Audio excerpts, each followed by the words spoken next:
Yes, what's going on, people? Kojo, Raps on TV, back again, here to talk all the best things in boxing, as per usual. And tonight, I'm joined with a guest who you can clearly see, but he's a Swedish heavyweight champion. He's been in the ring with Tyson Fury, sparred, and I'm hoping to get more details on that. Sparred with Anthony Joshua, and he's a man that we call Otto Wallin. So, Mr. Otto Wallin, thank you for joining us this evening. How are you, sir?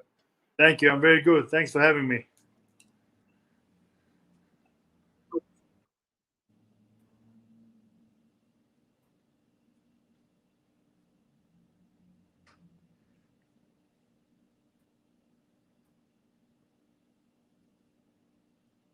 I done with the pandemic. So how's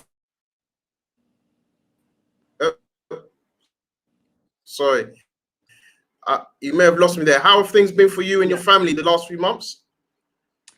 It's been all right lately. I mean, things are like they are right now. Everything's lower, lockdown and stuff. But here in New York, it's pretty good. I mean, restaurants are open at 25%, I think, but gyms are open, so that's good. But not too much going on. I mean, I go to the gym, go back and try to stay out the way for COVID. I had COVID early on in March last year, and my mom caught it too, and her boyfriend. But everybody recovered, and we're doing better, so that's good. That's good. I was gonna say, so everybody, your family there, your mom's recovered and boyfriend, they recovered, and yourself, obviously, clearly you've recovered. Yeah. Yep. Yeah, it must have been a scary time, right? Because last year, March was the beginning of the pandemic, and we didn't know what was the effects of this virus. Yeah, I wasn't too scared for my own because it was very light for me. I only had like a sore throat. I was sneezing and coughing a little bit, but not too much. But it was harder for my mom. She had like a heavy flu, and her boyfriend, of course. So it was tougher for them, but they made it through. So that was good. But yeah, I mean, in the beginning, it felt like everybody had it, and people were dying left and right. So it was a little scary. Yeah, no, absolutely, and I mean, I'm glad to hear that you guys are all on the better side of it.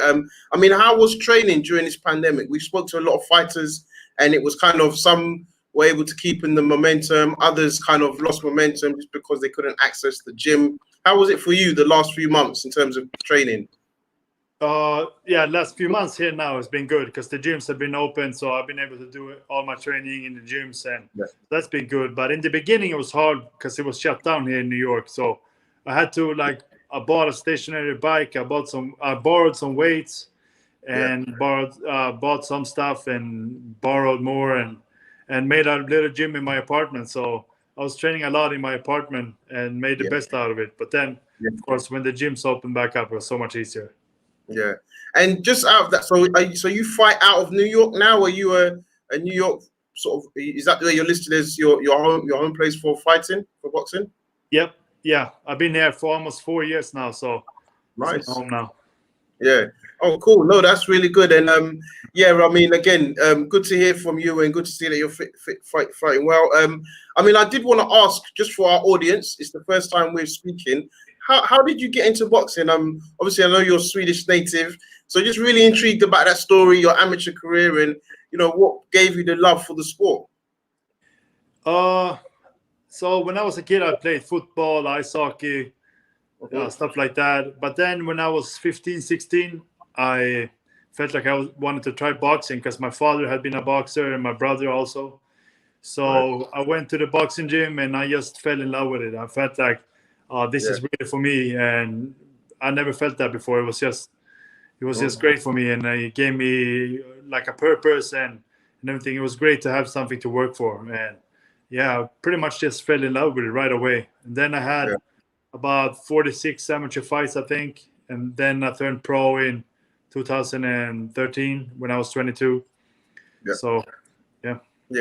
And in terms of the amateur career, I mean, do you remember what your first amateur fight was like? Do you remember how you felt, the nerves and the tension? Can you talk us through that?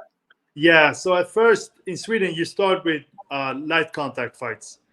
So I had 3 of them, and that went well. And then I had my first real amateur fights And I remember I was kind of shocked at first because the guy just came at me and it felt like he wanted to kill me. So that was a little different because I was just used to sparring and, technical work and then the light contact. So then in the first fight, I felt, oh, shit, now it's really on. Yeah. And I think he hit me with a couple of good shots in the beginning there. So I had to suck it up, and I did. And I started putting it on him after that. So I won the fight, and that was a great feeling. Oh, good. Yeah, no, that's good. I mean, we're always intrigued to hear how fighters found that the first few fights, because it's not easy, right? And your nerves could get the better of you. And as you said, maybe you go from technical to that aggressive approach. So yeah, no, it's good to see that clearly you fell in love with the sport and the love has stayed. So that's really good. And I mean, in terms of your first coaches, the early coaches, are you still in contact with them? Is that a relationship that you still have? Yeah, some of them, not everybody, but I appreciate everything they've done for me, of course. And that was great. We had a good club where I started, and good support and with good trainers and everything. And they took care of me from the first day on. So that was really good. And then also I had, my father used to be a trainer and a boxer, so he helped me a lot and was great support. And then also my brothers. So we would always talk boxing when we met and work on stuff. And so it was a lot of fun. Yeah. And was there any pressure then? Because obviously with your father being a fighter, your brother also being a boxer, in the industry, did you feel pressure that you had to make it, or was it just kind of positive support to say, if this is what you want to do, then they'll support you? Yeah, I can't recall that I felt any pressure, to be honest. We all know that when you win some, you lose some, and I just felt that they really supported me. My father, my brothers, my family, my mother. So yeah, and they believed in me. My father always said that I could be something, but you have to work hard for it. And I won in my amateur career. I won, I think, my first 9 fights, and then I lost one. But nobody was, put any pressure on me because of that. Because I fought a pretty good fighter that time, and he beat me, and we just wanted to keep working, and that was a good experience. So I mean, amateurs, doesn't really matter if you win or lose. You just pick up the experience and just try to get better. Yeah, exactly. Skill set, technique, the fundamentals, right? Keep working on those things. No. Good. Then, I mean, obviously, last year you beat Travis Kaufman, and that was obviously the fight, the only fight because of the pandemic. So most fighters, you're probably lucky to have one fight, right, compared to a lot of other fighters. But this year, it sounds like you've got a fight planned already. Now, I've seen it on the Showtime website, but there isn't an official announcement. So I'm not sure if we can discuss it, but it sounds like you will be fighting Dominic Brazil. Yeah, that's the plan. And if nothing crazy happens, we fight on the 20th. So that's what I've been preparing for, and it's all good. We've been getting great work and great sparring, so feel ready for it. Yeah, and I mean, I did want to ask you about that. I mean, how has training been for him? It's a type of fighter. He's tall. He's quite rangy. I mean, how has it been finding sparring partners? Has sparring been going well? Up a little bit just because of the pandemic? No, actually, I've been getting great sparring. I've had a lot of guys, different guys. Adam Kovnatsky, he's a little shorter than me, but he's a good fighter. A lot of pressure, great conditioning. And Shang Shilei, the Chinese guy. Shang, the Chinese guy, he's 6'6", so we've been sparring him. And then we've had one guy, Jim Torney. He's got 2 fights. He's 6'9", so sparring him. Another guy, Daniel Martz, he's 6'7". We got Nkosi here, a New York guy. He's like 6'7", I think. And other guys also. So we've been having a lot of different sparring, and that's always good. I feel like it's great to have different guys, different sizes, some smaller, some bigger, and different styles. And even, like Chinese guy, he's southpaw, but still great work. So we take as much as we can. Yeah, no, good. Then, I mean, obviously with Dominic Brazil, it's a great name to have on your resume, especially, if you've got high ambitions for this year. I mean, his last fight was obviously that vicious knockout to Wilder. So, I mean, do you have any thoughts? I mean, how are you preparing for his style? And are you, I'll say, concerned that he might be coming with a point to prove? Yeah, I definitely think that he probably feels like he has something to prove because he was knocked out his last fight, and it's been a while since then. So he probably feels that he has something to prove, but I have something to prove too. I'm very prepared for this fight, and I think looking at him, he's a big, strong guy. He's tough, durable, but I think he's slower than me, and I got better defense and offense. So I think it's a good fight. We always work on good basics in training. So when we get an opponent, we just look at him and say, "Oh, work on this stuff and be watch out for that." And that's all stuff that we already been working. So my trainer Joey, he's a great teacher, and we always feel like he's covering a lot of ground. So it's not like we get an opponent and then we have to change my whole style. No, we just tune into some different things that I already know. So that's great. No, that's good it's good to hear that as well, because it sounds like you're working with a coach that understands the schooling and fundamentals of boxing, and you're really preparing for all types of fighters. And you've spoken about that in your sparring camps, in sparring fights. So that's good. I mean, in terms of the plan for 2021, obviously I will touch on the Fury fight, but in terms of your plans and aspirations, which governing bodies are you ranked with, and are you trying to get a title shot this year, or are you working to become a mandatory of some sort this year? Yeah, I don't keep track of the rankings so much, but I'm ranked I think in 2 right now. I dropped out of, I think, 1 when I lost to Fury, but maybe all of them. Then I got back with the Kaufman fight. But yeah, I mean, I guess this is a big fight. Brazil has a good name, so hopefully that will take me higher. And I think it will take me higher in people's eyes too. And that I will solidify my spot at the top. And I think it's, just not looking past Brazil, of course. That's a really important fight and a fight I need to win. And then what comes after that, I'm not sure, but I think it's going to be important for me to stay busy. So I haven't been able to fight much these last few years. So I really want this fight, and then hopefully soon enough get another fight. Yeah, and I mean, I've got to say, I mean, everybody kind of spoke about it, but looking back at 2019, I think you kind of announced yourself to the general boxing public. The hardcore fans knew of you, but the general boxing public knew about you from fighting Tyson Fury, causing the cut to his face. I mean, when you look back on that performance, do you feel that it was your style and that fight that really made him rethink his strategy for the Wilder rematch and employ a new coach? Yes, I think so. You can see in our fight that I felt like when he got cut and the doctor had a look at his cut, he became really aggressive. So starting to push me back and use his weight and size. And I think that was maybe a little bit of desperation, that he felt like he needed to do it and take me out. Otherwise, they're going to stop the fight. So I felt like when he changed the coach, they just tuned into that style that he fought me with. And then they just kept that going, and it worked perfect for the Wilder fight. Yeah. Yeah, and I mean, when you look at that, you spoke there in terms of him becoming a bit more aggressive. Was that something that maybe took you by surprise? Because Tyson Fury is a great tactician, he's a great skillful fighter, but we don't really see him on the front foot so much, and we saw that against you. Did that kind of take you by surprise during the fight at all? Maybe. I think we prepared for it, because we knew that at times he would be aggressive, but not very often. But yeah, I felt like maybe it was a surprise a little bit, and I mean, he did it good. So yeah, I think that's what it was. Yeah, and I mean, in terms of, obviously he's the WBC champion at the moment. Would that be, we'll say a rematch, but would that be a fight if potentially was offered to you, this year or early next year? I mean, would you happily take that rematch? Definitely, yeah.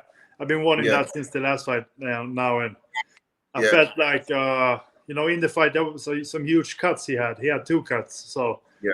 really big. I felt like they should have stopped the fight, and I felt like if I would have had those cuts, it probably would have stopped it. But it is what it is. I mean, he fought like a champion. He didn't want to give up, so credit to him. But yeah, I would like another shot. Yeah, and I mean, and obviously we all talk about the rematch against Wilder. We met very briefly at the weigh-in. I know you was there, and we met very briefly with Kenneth and the guys. And yeah, when we look back at that fight and we look at your performance, you've probably got one of the best performances against Tyson Fury that we've seen in years. Do you think that's a fair comment? So you must take confidence from that as well, right? I don't know. Yeah. I mean, I always knew that I was good. My team knew that I was good, but it was nice to get that on paper, kind of, that I landed more punches than Klitschko and Wilder together on Fury, according to CompuBox. So yeah, it was a good fight and a great experience for me. Yeah, no, absolutely. And I mean, I don't know if you were aware, but Tyson Fury, his father was actually critical of Tyson again after your fight with him, and kind of warned him to say if he doesn't buck up his ideas, essentially, he would lose against Wilder. So I think that was a real eye opener. So the UK fans have really taken to you, because even though you didn't get the win, it was like, wow, you're really credible. You were a really credible opponent, and you showed that on the night. So yeah, I think the UK fans are really taken to you. And another UK fighter I have to ask you about. You and I believe you were in camp with Anthony Joshua for the Charles Martin fight. Is that correct? Yeah, I was in camp sparring with him for quite a while before that fight. And then we had actually 2 fights as amateurs too. 2 good fights. He beat me on decisions, but it was good fights. Yeah. Okay, so I mean, when you talk about have you seen the improvement from the amateur to when you were sparring with him in camp? Could you see the growth of his skill set? Yeah, definitely. Yeah, he had improved a lot when I came into sparring, and he was a different guy almost. When he was an amateur, he was basic and coming up, starting out. So he was strong, big guy. But then when I went to spar him, I felt like he was more technically sound, and he had improved a lot. Yeah. And I mean, you look back at that Martin fight, it was probably 3 years ago now. And I'm going to ask you this, what improvements do you think you've made as a fighter? I mean, you're more well known. I think, you've got a big opportunity this year. But how far do you see that? How far do you see your own journey since that 2016 camp to fighting now? Yeah, I think a lot has happened for me. I've been, developing, and I moved to New York in 2017, and that's been a great move for me. And, just getting a lot of different sparring, that's the biggest thing. Because over in Europe and Scandinavia, where I was living before, it was really hard to get good heavyweight sparring. And I would go like forever without any sparring at all. So having different guys here and good tough sparrings, that's really done good for me, and that's the best training you can get as a fighter. So that's really improved me, and I think that I've improved all around. I'm older, a little wiser, I hope, and better. So I think everything's coming together. And just touching back on the Dominic Brazil fight, I mean, again, it is a big opportunity for yourself. That's on Showtime, so it's like the fans are getting to see you on televised fights again, more often. I mean, how does it feel for you, and what kind of support do you get from back home in Sweden, knowing that we've got essentially a national champion that's flying the flag overseas? I mean, do you get a lot of pride from that, and what kind of support do you get from the Swedish boxing fans? Yeah, I'm getting great support. Everybody is backing me good, and that feels great. Boxing is not huge in Sweden, but we have a good fan base and some good fighters. So I'm very happy about that. Actually, I think it was yesterday, Ingemar Johansson's nephew sent me a message on Instagram and wishing me good luck. So that was nice. Nice. Oh, that's really good. Yeah, I'm glad to hear that, because you want to see that they're supporting their fighters. And I mean, just for our fans and my audience, I mean, the fight is scheduled for February 20th against Dominic Brazil. if you were to sell the fight to them, what could you tell them to expect on February 20th against Dominic Brazil? I think they can expect a good fight. I think that Brazil is like a firefighter. He's always in good fights, and he's been pretty fun to watch. Actually, his fights. I've been looking at his fights, of course, and it's always excitement in that somebody's getting knocked down or knocked out. So either it's him or the opponent. So I think you can expect that a good fight. But ultimately, I think that Brazil is gonna get outclassed, and I'm gonna beat him, and hopefully I can break him down and stop him. Yeah, no, we'll be watching and looking forward to that. And I mean, in terms of we spoke about potential title shots. I mean, if you were to, there's the big fight that everyone's talking about, Joshua versus Fury. If you had to pick one, knowing that you sparred Joshua and fought Fury, if you had to pick one for the unification, who would you like to face? I think, the other day I had a dream that Joshua knocked Fury out. But Joshua, he has a great style. I've been watching his fight with Brazil, and I feel like he's got to just get back to himself a little bit. I think that he's a little, I don't know, he's lost momentum somehow, and it feels like he doesn't have the same confidence. So hopefully he can gain that confidence back. And, he's a great fighter. He's one of the best. So he has got to keep it together. But Fury, I think, he's the bigger guy, great boxer. He has different tools, and he's very confident, and he's got a good head. So I think that's going to make the difference, because sometimes you only need that confidence. And, I think that Fury is going to win, but Joshua is always going to be dangerous. He's always going to be dangerous, yeah. And I mean, that's an interesting pick. I think, it is going to be, once that fight, if it does get announced, I think the whole world will kind of be watching that, because I'm sure as much as you're saying Fury, it does feel like it's still a little bit of a 50-50 fight. And some days I'm saying Fury, some days I'm saying Joshua. I think we can't wait for it. I just want to ask you a couple of things, though. Well, two things. The forgotten man, it seems like, and again, we was all in Vegas for his fight against Fury, Deontay Wilder. He's come out with some comments against his coach, Mark Breland, who's also responded.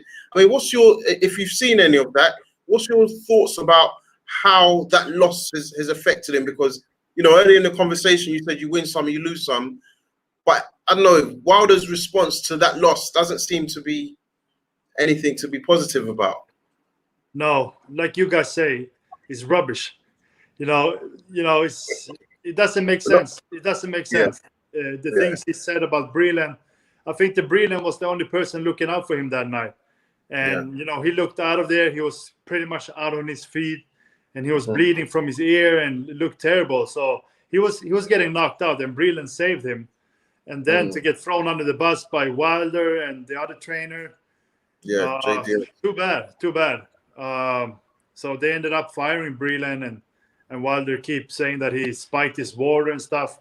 I mean, it doesn't make any sense at all. And at first he was complaining about his costume. And I mean, if that was the case, if that happened, that's on him. I mean, keep that to yourself. And I mean, it's just, doesn't make any sense at all. I support Breland. I think he did a good job when he stopped the fight. Better Wilder to live and fight another day than to get knocked out and get hurt.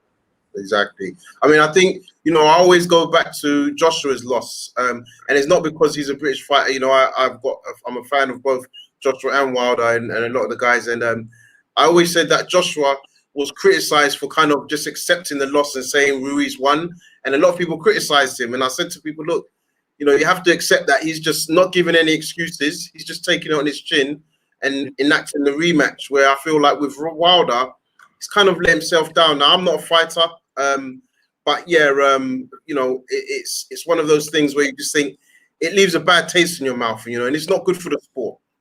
Exactly. Nobody want to hear excuses.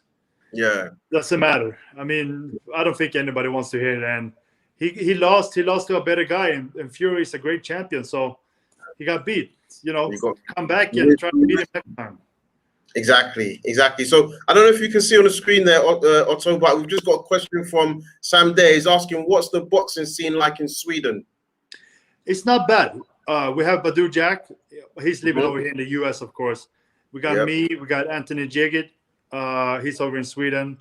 A few other guys, and we got good fighters. I feel like for boxing in Sweden to really boom, I think we need somebody to really stand out. I mean, Badu has been a great champion. He's I think 2 weight division world champion, so that's great. And we just got to keep working and have somebody to classic stand.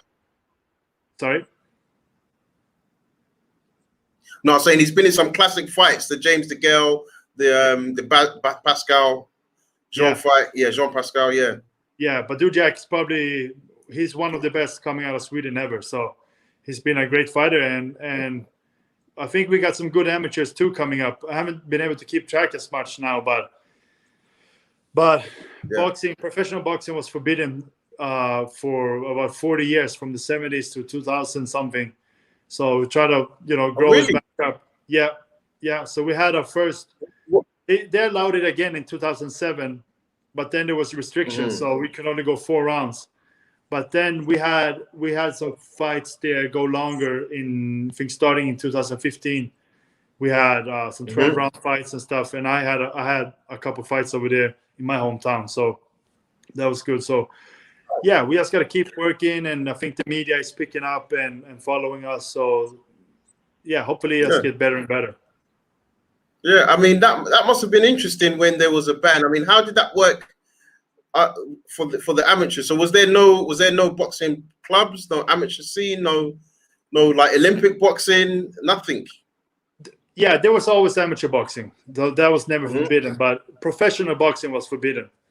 But so when I started, I started as an amateur. That was allowed, and we were doing that. And then I was lucky enough to get signed to Sauerland in 2013. Then when I turned pro, so then I started fighting in Germany and Denmark. So then eventually Sweden came around also, and I could fight there. Yeah. Oh no, that's really cool. So hopefully in the next few years we start seeing the amateur talent start coming through a bit more. Yeah, because obviously yourself, Badu Jack, you guys are really flying the flag for Swedish boxing, especially in the States, because it's not easy to be a European fighter and fight in the States, right? No matter what, you've got to earn your respect. I know they can be a bit tough at times. Yeah, they don't give you any favors. Yeah, exactly. So listen, Otto, it's been a pleasure catching up with you. And before we go, do you want to just give a message to the fans to let them know where your next fight will be, and then obviously shout out your social media handles? Yeah, so the next fight, February 20th, live on Showtime against Dominic Brazil. So looking forward to that. And my Instagram is just my name, and my social media, everything. Just my name, Otto Wallin, or Otto Wallin, as I say. So yeah, find me there, and I get a lot of support from the UK and all over the world. So I'm really happy about that, and thank you guys. And I hope to pay you back with a good performance my next fight. No, absolutely, and we hope to get you once everything starts to calm down. We hope that we get to see you in the UK, whether it's commentating on a heavyweight fight or being in the heavyweight fight. We've got quite a few heavyweights over here. I mean, I'll ask your last question: if you could pick outside of Joshua and Fury. We've got your Joe Joyce, Dillian White, Daniel Dubois, Dave Allens, all those kind of guys. Chisora, who would you like to face if it wasn't the top 2 guys? Who would you like to face out of the UK British heavyweights? That's tough because you guys got a lot of heavyweights out there. Yeah. And I mean, we got to be probably the most top guys, better than the US even, I think. So it's awesome. A lot of great fights to be made out there, and hopefully I get to fight whoever it is. Yeah, good. I like that. No names, very political, diplomatic. One thing. All right, then. But Otto, thank you very much for your time. Good luck with the rest of camp, and good luck on the 20th. All the best. We will be watching, and hope to speak to you again soon. Thank you very much for having me. Sounds good. No problem. Take care. Thank you. Bye.